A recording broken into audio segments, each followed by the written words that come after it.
If I could persuade you to believe what tonight I hope I will try to, your entire world would change. You hear the word God, the word Jehovah, the word Lord, the word Jesus, the word Christ, and you think of something other than yourself, one that is greater, one that you would worship. Tonight it is my purpose to show you that God and the eye of man are one. When you say, I am, that is the God of Scripture. Confined as you are, you think, how could it be? God created the universe and sustains it. And here I am, like a little worm, 10 years, and then I vanish. But now let us turn to Scripture. We turn now to the 16th chapter of Matthew. And the question is asked of the disciples, the followers, those who have heard him. And he said to them, who do men say that the Son of Man is? And they reply, well, some say John the Baptist, come again. Others, Elijah. Others, Jeremiah, or one of the prophets. And then he said to them, but who do you say that I am?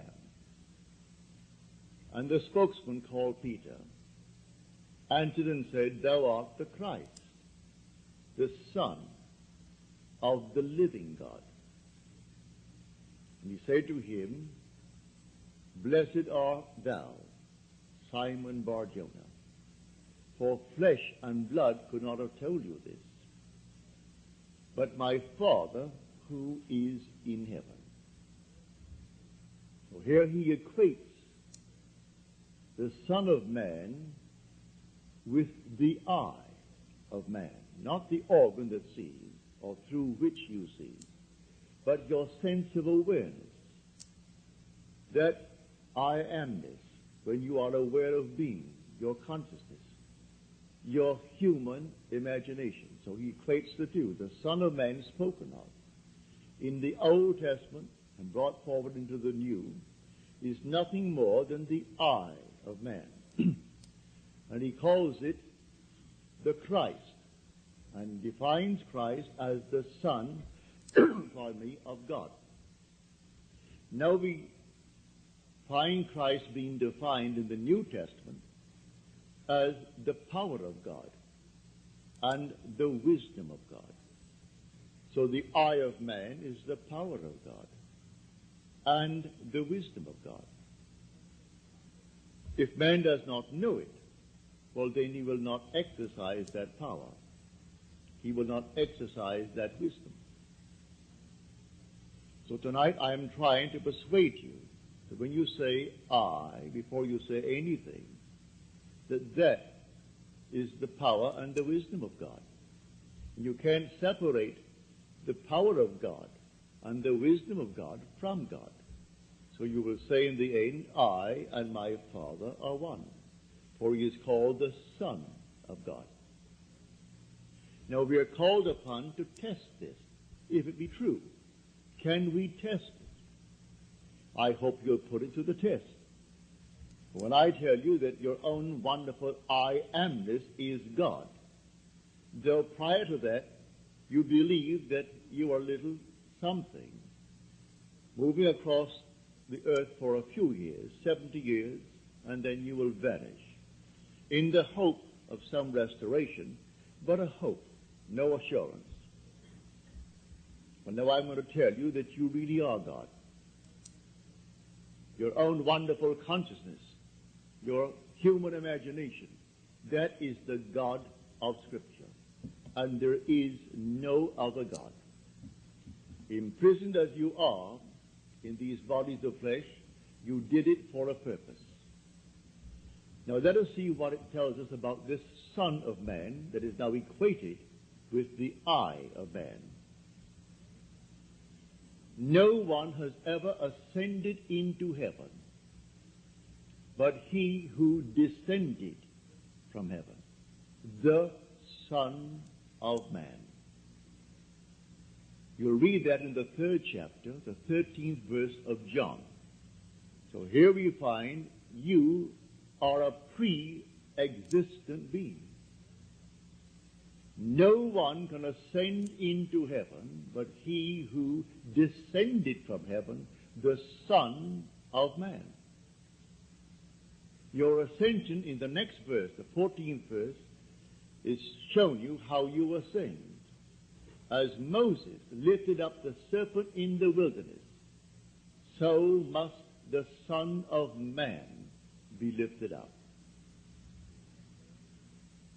That's all imagery, and yet it is true. You descended into generation in a world of death where everything begins, it waxes, it wanes, and then it disappears. But there's something in you, clothed in this garment, that does die, that is pre-existent, and its home is heaven, which is harmony. You gave it up completely. You aren't pretending that you're a man. You descended into man. You became man. With all the weaknesses, all the limitations, all the restrictions of man, to experience this world of death and decay. There will come a moment in time that you will ascend from this restriction, taking with you the experience that is yours because of this restriction.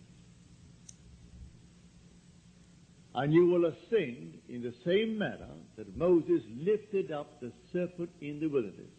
That was an adumbration. That was a foreshadowing. You will rise from the base of your spine, up your spine into your own skull, for heaven is within you. And you will rise like a fiery serpent, without any loss of identity. The form you wear, I hesitate to describe it.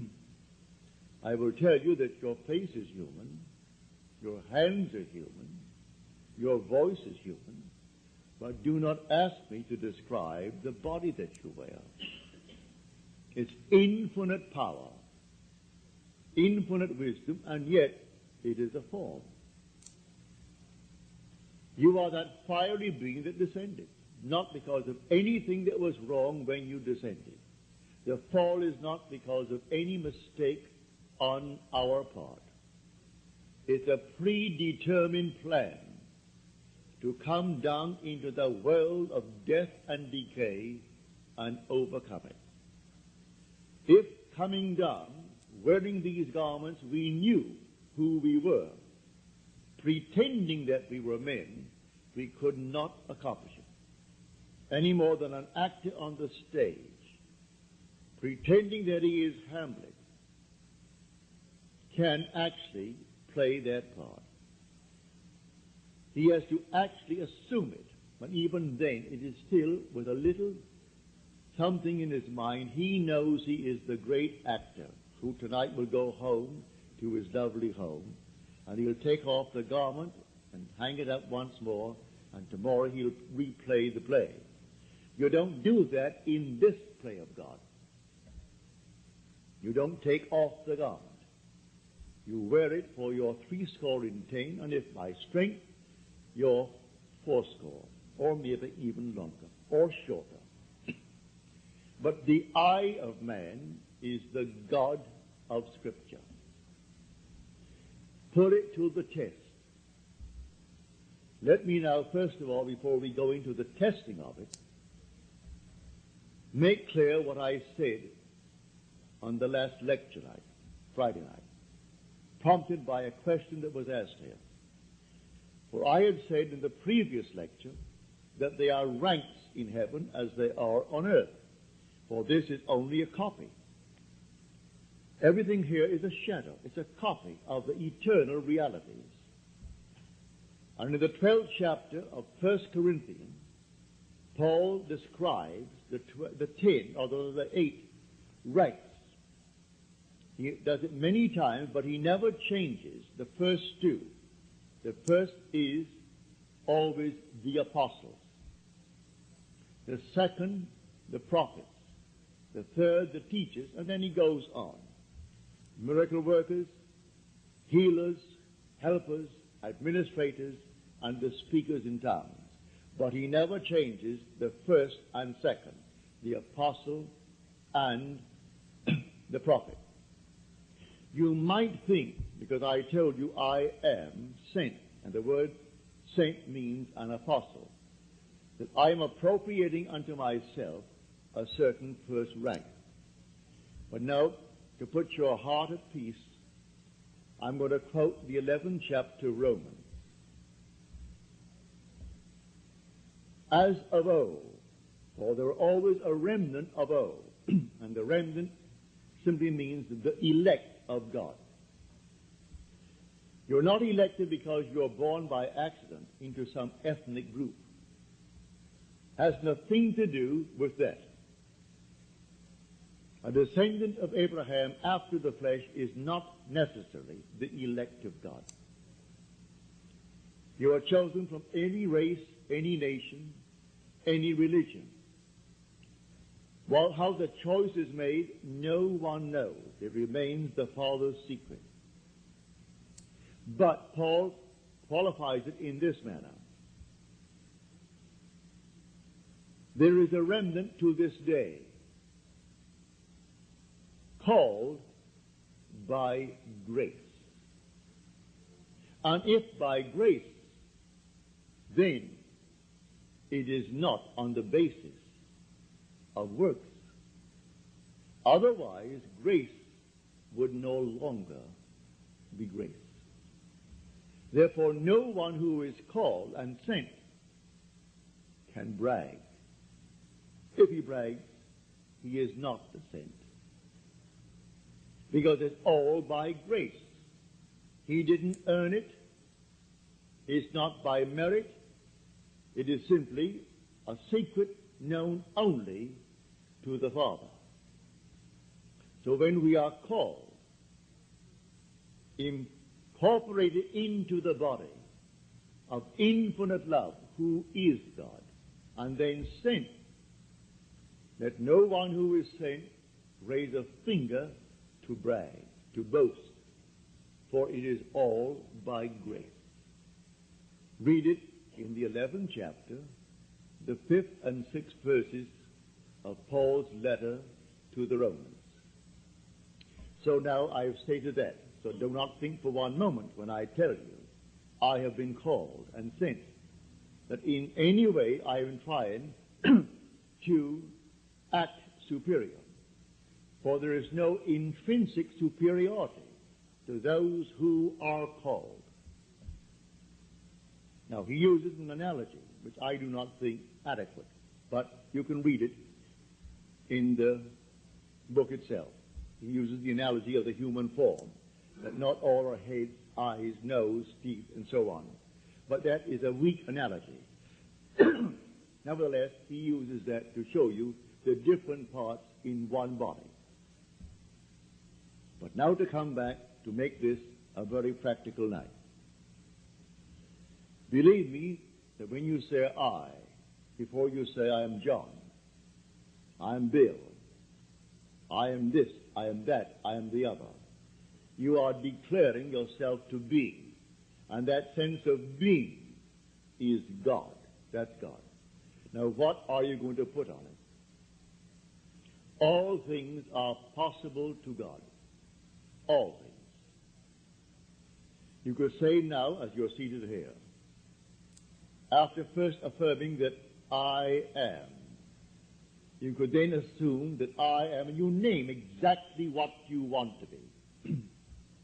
If you believe what I tell you about your own I amness, and remain faithful to what you have assumed, that assumption will harden into fact.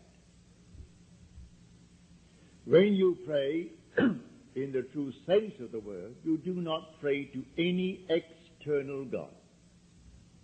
That was my command when I was sent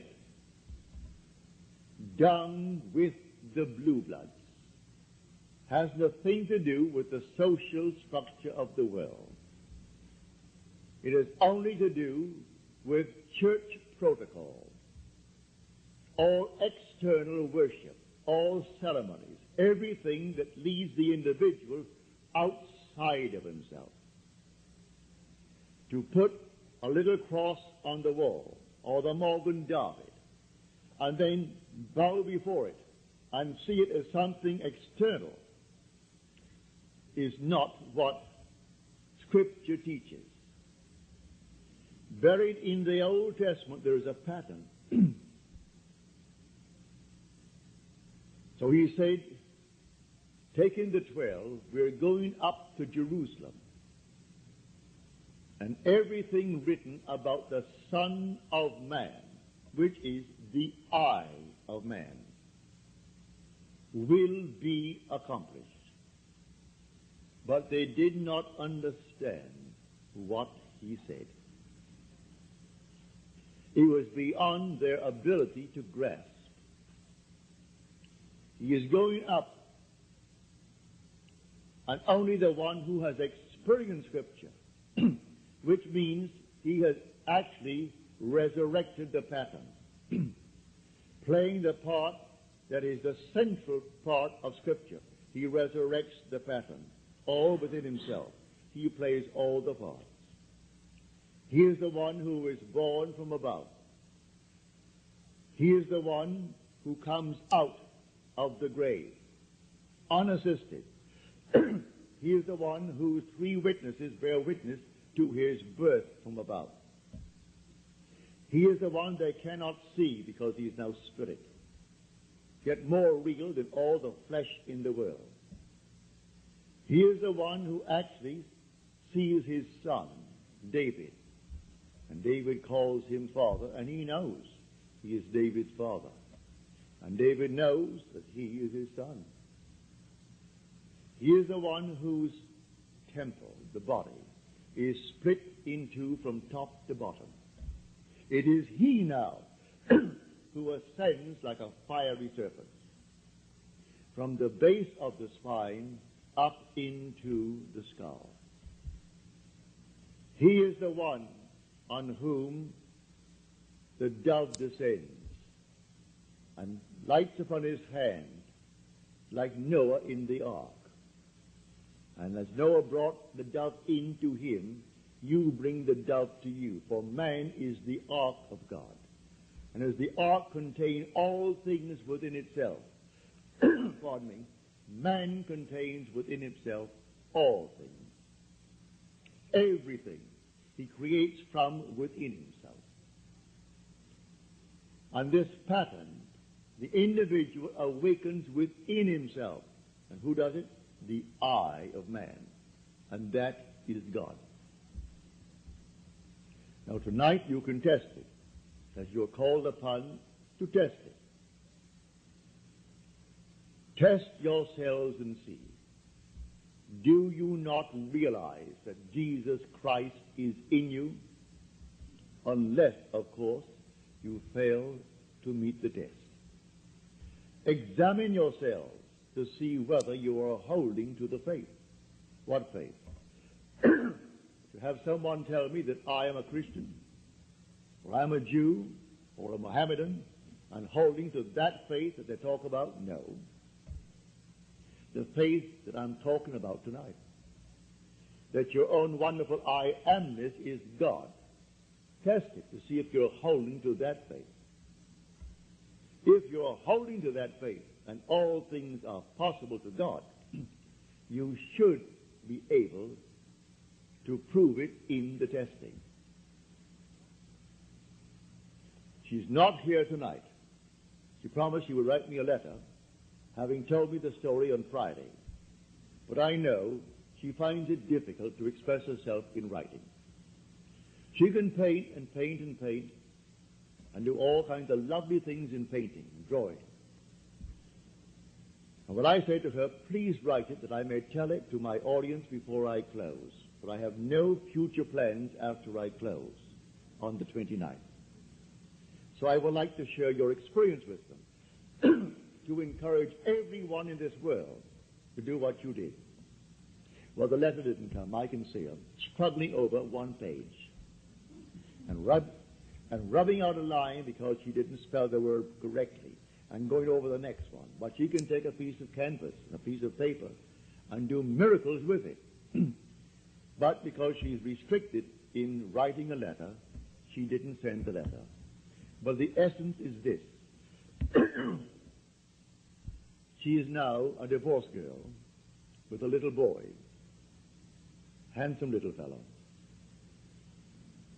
Well, when you're living alone and you need money and you have a child to support and you have a home, all the things, and the money isn't coming in, then you're up against it. So she said, I blew my top, as you're told in the Psalms to do. Pardon me. She said, then I apply this principle, and I assume that I had exactly what I need plus and plus. Then I got a call from First National City Bank of New York City. Now that is the second largest bank in our country. Bank of America comes first, they are second, and Chase Manhattan is third. Given me an order. She has no agent. This is an unsolicited statement. An order for $5,000, which she can execute and deliver within a month. Well, the First National City Bank of New York is not going to be hard-pressed to pay her immediately $5,000. If she called them and told them to pay it in advance, they would willingly pay in advance. And she said, I can execute that order in 1 month. But I want the details. I had hoped she would send me, as she promised last Friday, but knowing her restriction concerning the use of words. She can use the brush and use the pen and use the pencil, but she's limited in the use of words. Eventually, she will send it, but I had hoped to have it by tonight. So I could give you exactly what she did. But this is what I do. Having convinced myself through experience, I have come to the conclusion that because I am aware that I am, that is God.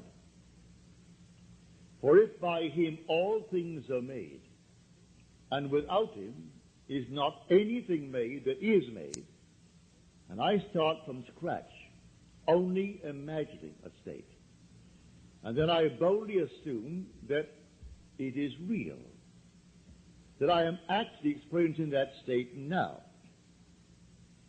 And then in the not distant future, that state crystallizes in my world. Well, then I have found God. I have found the source of the phenomena of life. My only concern then is to share it with others and tell them, for they're all one. We are one. No one is greater than the other, not fundamentally.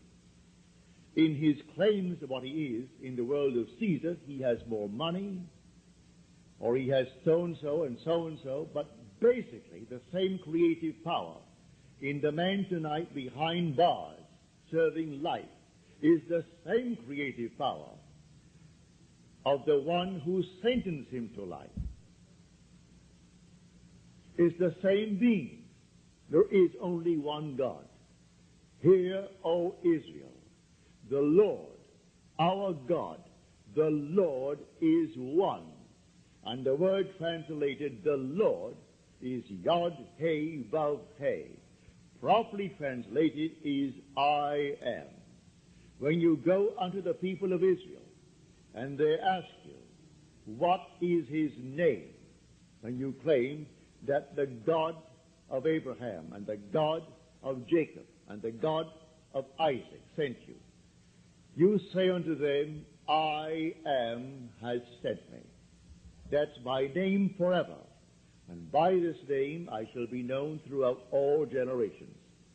But man finds it difficult keeping the tense, and so he speaks of thou art, or he is, and he never actually comes down to the fundamental and knows that I am. I am the cause of the phenomena of my life, good, bad, or indifferent. I have to live with it and change my assumptions if I would change the world in which I live. But now, can I help a seeming other?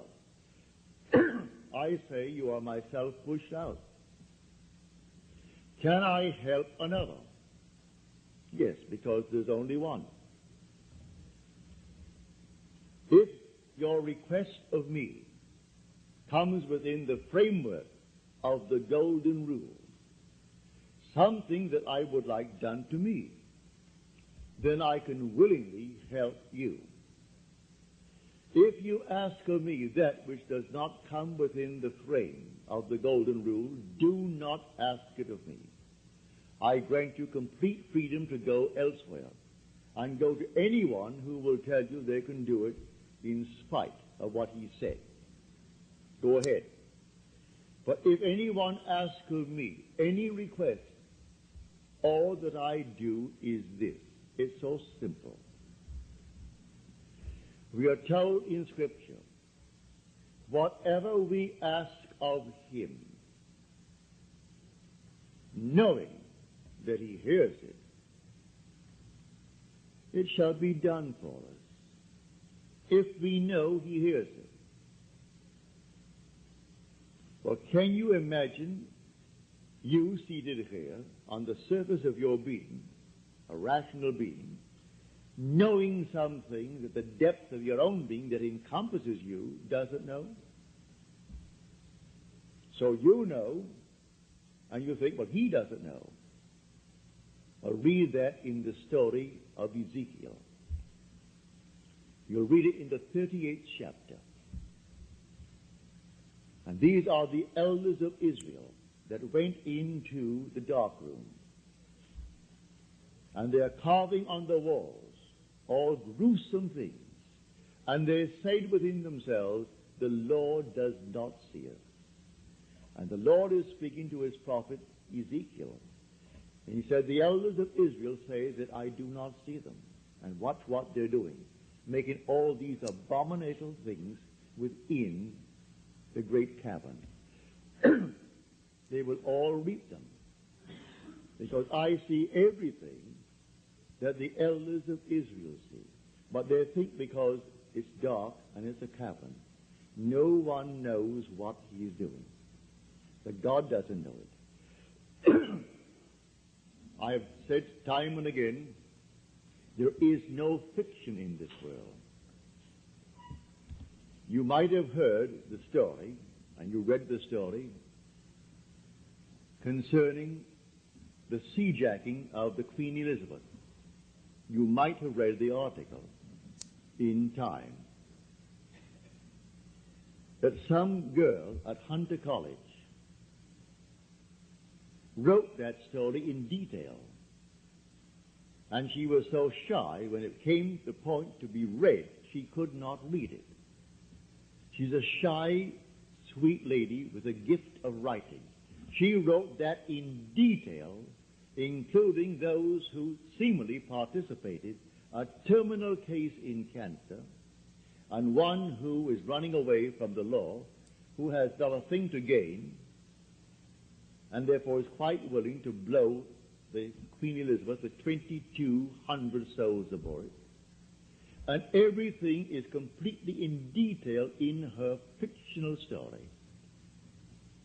If imagining creates reality, there is no fiction.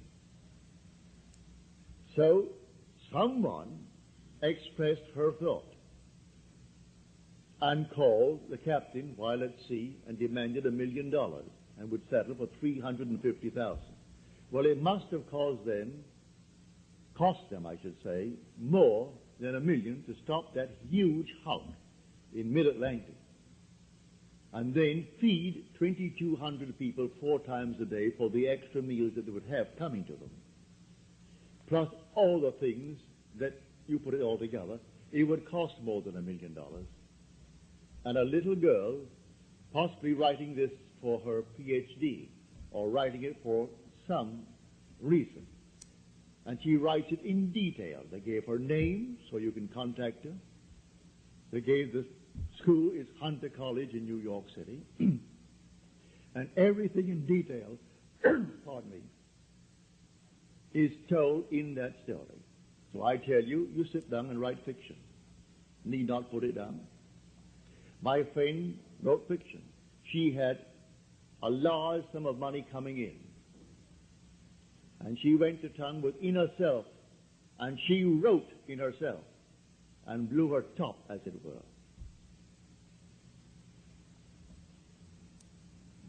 Thank you, Harry. Thank you. Didn't drink enough tonight.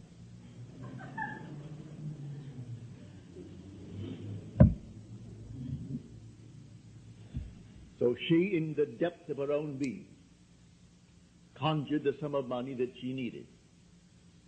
Beyond, always go beyond. So we are told in the psalm, be angry, but sin not.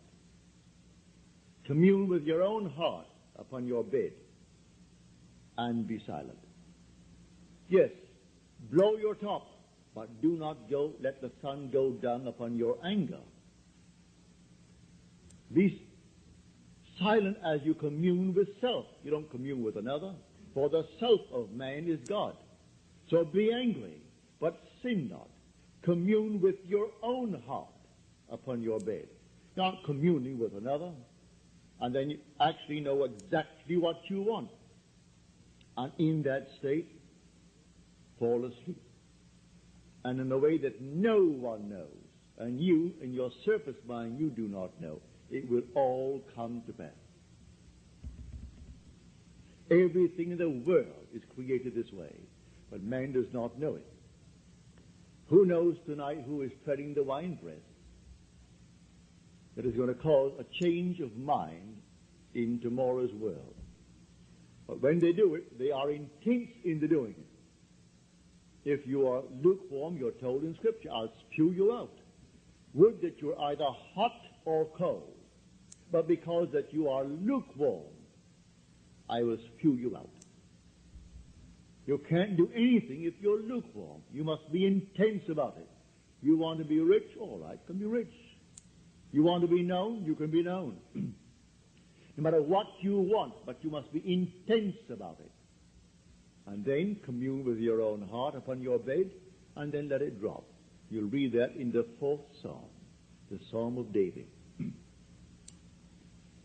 So I say to everyone here, believe me, your own wonderful I amness, your consciousness, your wonderful human imagination, that is God. And all that you behold, though it appears without, it is within, in your imagination, of which this world of mortality is but a shadow. So you can change the shadow if you change the object, for you are the light. He said, I am the light of the world. Change the object that you're holding within yourself and identifying yourself with it. Change that object, you're lighting up, and you'll cast a new shadow upon the world. So you say, I am, and you name it. And then you say, I am unemployed. No, I am gainfully employed, making more than I've ever made before. Don't ask yourself how and why and through whom. That is not your conscious reasoning mind's concern. If you take the intellectual background, the educational background of those who are making top money in the theatrical world, I doubt that they could pass any college examination. I don't think they could pass any entrance examination to college. Yet they're making $1 million, $2 $2 million a year. Do you think Bob Hope could pass today's examination for entrance into college? Well, all of his material is written for him anyway. Can't even write that. But he has millions, all right, because that's how he dreamt. May I tell you? I know the background of the man. A friend of mine who is now gone from this world played in vaudeville with him, and he would borrow from my friend every week a sum of money, because he had to go to that post office and buy a postal money order and send to his bank. He borrowed money that was interest-free, because he was sending in money that was not interest-free. He had to send a certain sum of money every week, and he would send it into his account. And borrowed from my friend Harry Webb, who had a band, and they played together. Not in the same act. Harry had his own act. He has a small band. And Harry was the outgoing personality who didn't care about money, and so he wanted money. Hope wanted money. He would loan him the money. He always paid it back the next week and borrowed it again, because he had to have so much in that bank every week. And when they would go into a restaurant and food was left over, like bread and butter, who took it all home? Bob Hope. Bob took all the buns, all the rolls, everything that was there uneaten. He paid for it, and you paid for it. You don't want it, Harry, do you? No. All right, so he took it home. So he has 400 million, so they claim. That was his goal in life. If that's your goal, have it. I speak of another goal, the goal of awakening to who we are. When man awakens from this dream, the whole vast world and all that it contains is as nothing to the being that you are. You came down from heaven, where the whole is yours. As you're told in the 50th Psalm, if I were hungry, I wouldn't tell you, for the world is mine, and all within it. The cattle on 1,000 hills are mine. So why should I tell anyone of my need when it's all mine anyway? I would slay and eat. When you awaken, you don't ask anyone if you awaken from this dream of life. But while you're in it, all right, we're one. This little hand of mine, if it begins to itch here now, it's easier for me to take this hand that is not attached to this and scratch it than to try to bend this thing out of shape to scratch the back of it. I could rub it here, but why not? This is easier. And take a part of my own being to ease the itch. Because there will be all one pushed out. So you can do it. Ask anyone that you trust. May I tell you, he isn't, if he knows how to pray, he isn't going to burst any blood vessel. He isn't going to get down on his knees and pray to any external God if he knows how to pray. He isn't going to beg of anyone in this world. What he will do, he will simply represent you to himself as one telling him that you have what you asked of him.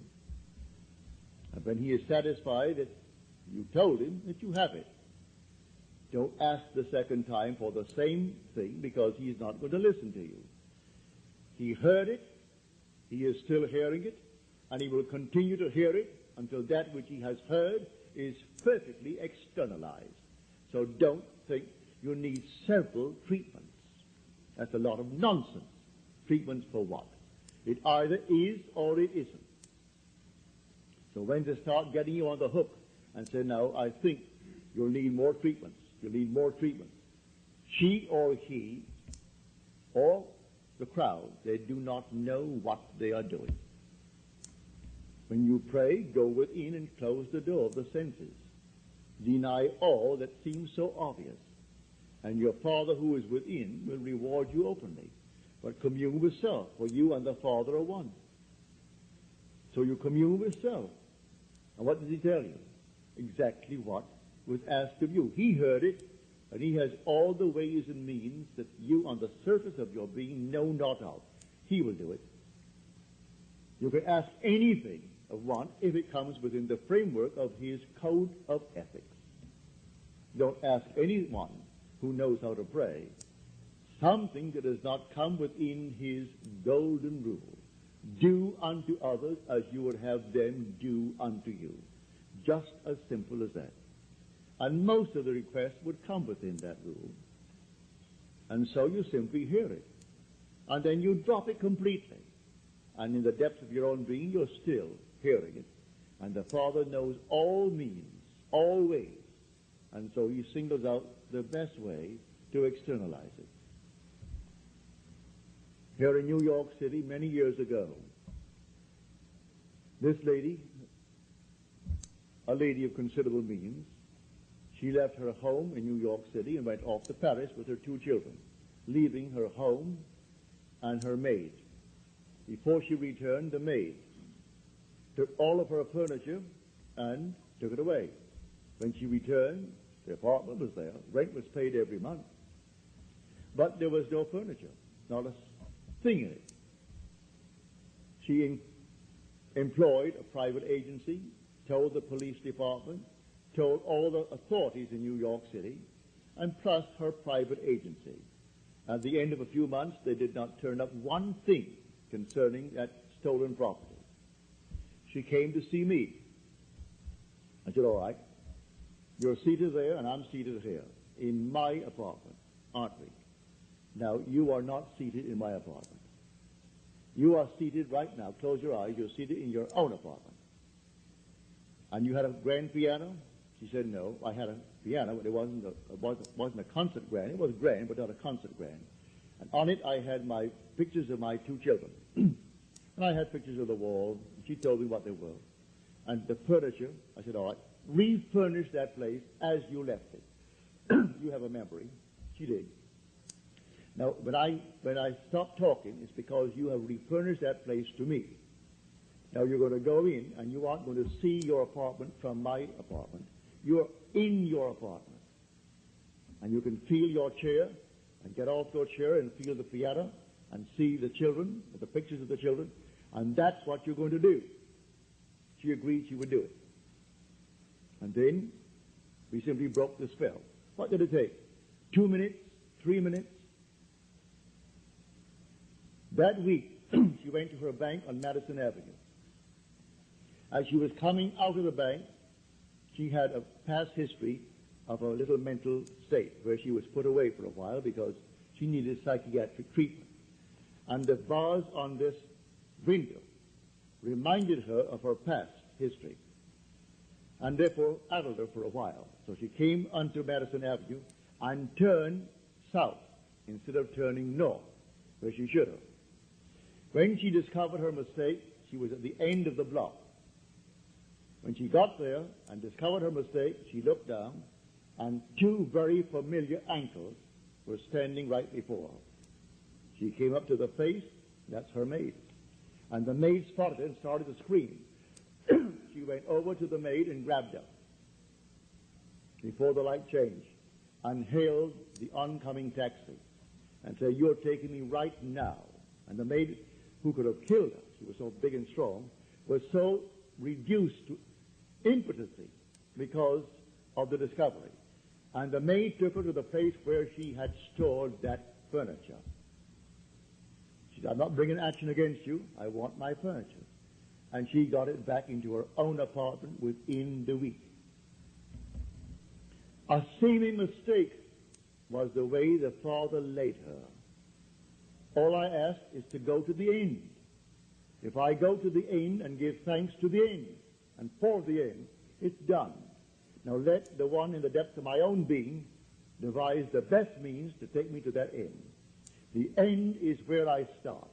The end is my beginning. And that is a story that I know from personal experience.